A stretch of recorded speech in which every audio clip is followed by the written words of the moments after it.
Hello everyone, welcome to Group B7 video test. Introduce me, Mugni Hendrawan to NRP 23 2022 044 and my friends Hasfi Asfizan to NRP 23 2022 054 and last, Relbi Aksar to NRP 23 2022 063. Here, we will explain about the first practicum assignment in the video. So, let's just get straight into the explanation.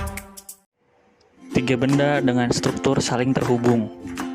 Apa sajakah itu? Yang pertama ada kabel listrik, yang kedua ada telepon kabel atau seluler, yang ketiga ada kendaraan. Berikut adalah penjelasan mengenai kabel listrik. Lalu telepon kabel atau seluler. Lalu yang ketiga ada kendaraan. Seperti yang sudah dijelaskan, kabel listrik termasuk ke dalam jaringan listrik, yaitu jaringan yang menghubungkan berbagai sumber listrik seperti pembangkit listrik dan pengguna listrik melalui kabel dan jaringan transmisi. Proses jaringan kabel listrik sebagai berikut. Melalui pembangkit listrik, energi tertentu diubah menjadi energi listrik. Kemudian dari generator dinaikkan oleh transfer step up menjadi tegangan tinggi. Setelah itu, tegangan akan ditransmisikan melalui saluran udara tegangan tinggi atau SUTT menuju gardu induk, lalu diturunkan ke saluran udara menengah tinggi atau SUMT, yang selanjutnya akan disalurkan menuju trafo-trafo distribusi, lalu akan disalurkan ke saluran udara tegangan rendah menuju ke rumah-rumah. Selanjutnya ada jaringan telepon seluler. Bagaimana sih cara kerja jaringan smartphone? Pada dasarnya, cara kerja telepon seluler tidak menggunakan sistem wireline, namun menggunakan sistem wireless. Berikut cara kerja telepon seluler. Mikrofon menerima suara dari pengirim. Gelombang suara yang ditangkap mikrofon diubah menjadi sinyal listrik yang kemudian dipancarkan ke BTS terdekat oleh ponsel. BTS menerima sinyal tersebut untuk diteruskan ke pusat telekomunikasi. Pusat telekomunikasi meneruskan sinyal ke BTS terdekat untuk diteruskan kepada penerima. Sinyal yang sampai pada penerima diubah menjadi gelombang suara oleh speaker. Selanjutnya, bagaimana gambaran konsep perkembangan jaringan komputer?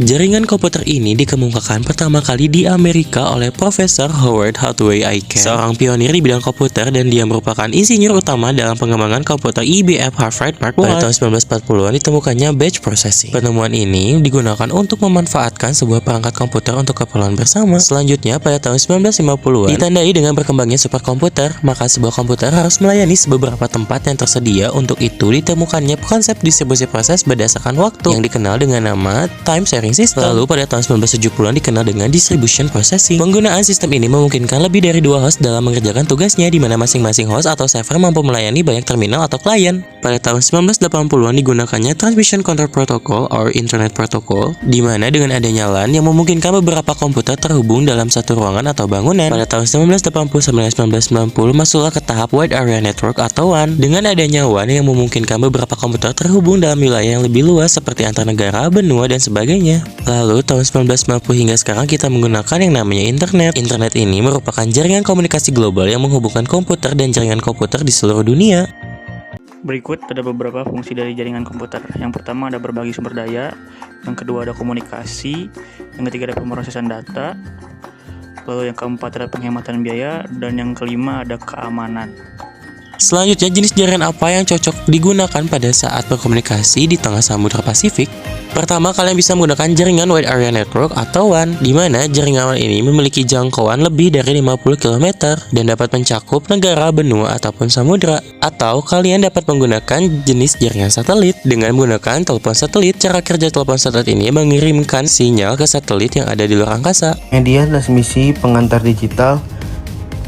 Apabila saya diminta untuk membuat media transmisi jaringan untuk di laboratorium, saya akan memakai media transmisi terpadu, dan saya akan memakai jenis kabel twisted paired kabel atau kabel pasangan berpilin, dan saya pun akan memakai jenis Ushielded Twisted Pair atau UTP.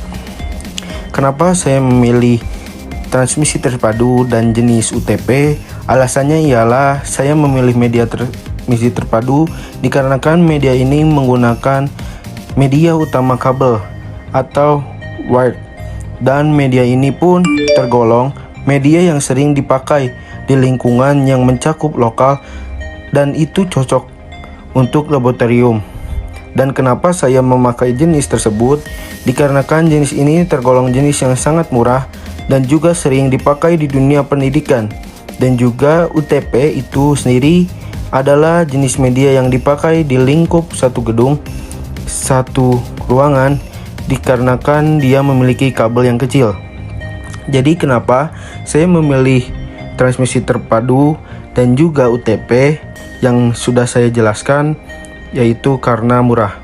Dan juga ini untuk nomor 6, gambar skema jaringan.